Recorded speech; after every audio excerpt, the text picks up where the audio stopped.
Yes, nkwanirizaako nnyo mukwano gwange era gy'osinza okuba ng'otuwuliriza nkutegeeza nti okola ky'amaanyi nnyo okwekumira ku mayengo gano aga Yugi Update TV. Mbagaliza weekend ennungi bannange, nkyo wakati muli mu Ggandala mbagenda ku church. Weebityo bwe biba ku lunaku olwa weekend gwe mukwano gwange ali eyo ampuliriza. Baganda bange bali emitala w'amayanja nammwe mbalamusizzaako nnyo sibeerabidde. Kaakati kigambibwa sources zimaze okkikonfirming nti Speaker Annet Among amaze okuba ng'afuluma eggwanga. Ngulowooza nsonga ki emufulumiza eggwanga? Bangi babyogedde okusinziira ku bitambula. Bagamba nti Speaker Annet Among ebyo bye yeekwasa nti nno afulumye kwagenda kwatendinga the second general meeting. Kyagenda ku kwatendinga second general meeting. Bagamba nti bya bulimba abasinga, kubanga tulaba wano okusinziira Speaker Annet Among nga correspondinga African nations zonna zisobole okujja mu collaborations conference eno mbu ky'ekintu ekiyinza okuba nga kigenda kujunya Africa, naye agava mu source gagamba nti nno Speaker Annet Among ekyamufulanyisiza okuva mu ggwanga lye bye bigambo bye yayogedde mu Parliament. Yatidde amayengo agajja okuva mu bannayuganda, ddala okuva mu source y'Abaganda, pressure ng'emususseeko n'asalawo afulayinge agende mbwaŋŋwanguse.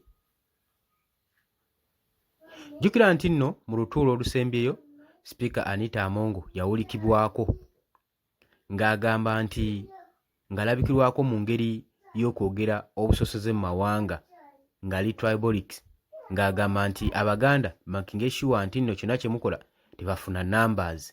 Ekintu ekyataddewo controversy mu bannayuganda ne kyewuunyisa mu Baganda, era okwekalakaasa kwadde kutandise mu kibuga Kampala, era nga bamu beekalakaasa mu ngeri ez'enjawulo eri Speaker Annet Among.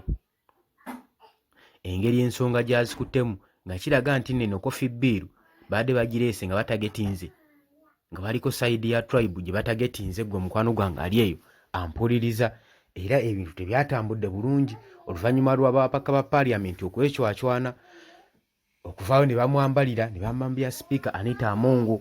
Basinga ne bamugamba nti nno waaki agabira eggwanga akatwa. Bamugambye nti alina kubanga abeere ng'akolera bantu wabula takolera muntu.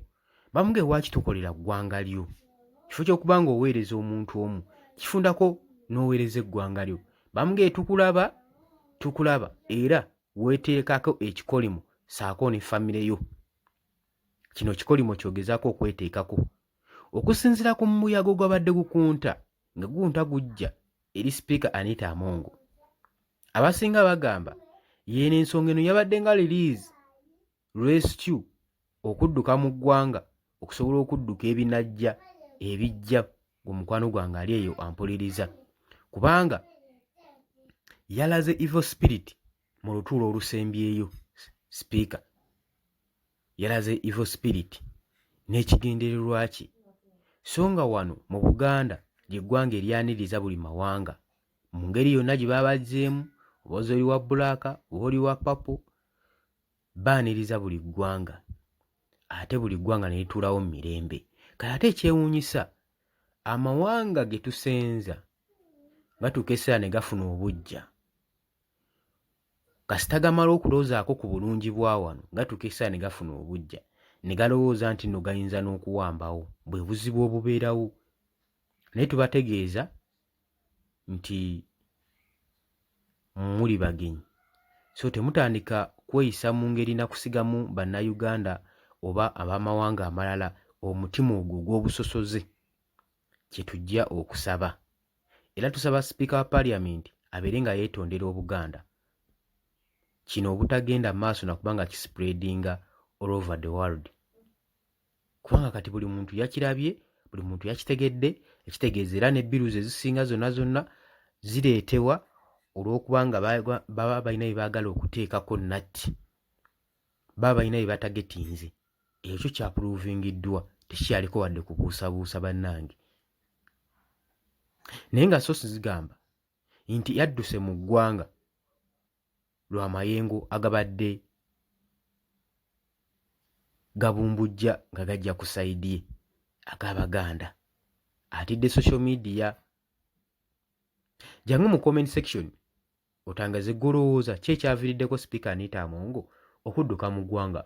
Golowooza yagenze ku attendinga conference nga bwe kigambibwa oba yagenze kuwummula ku bigambo ebiyinza okuba nga bimukuba wano mu ggwanga lye erya Uganda. Jangu olikinge, osharinge, okomentinge, osubscribinge mukwano gwange gwali eyo.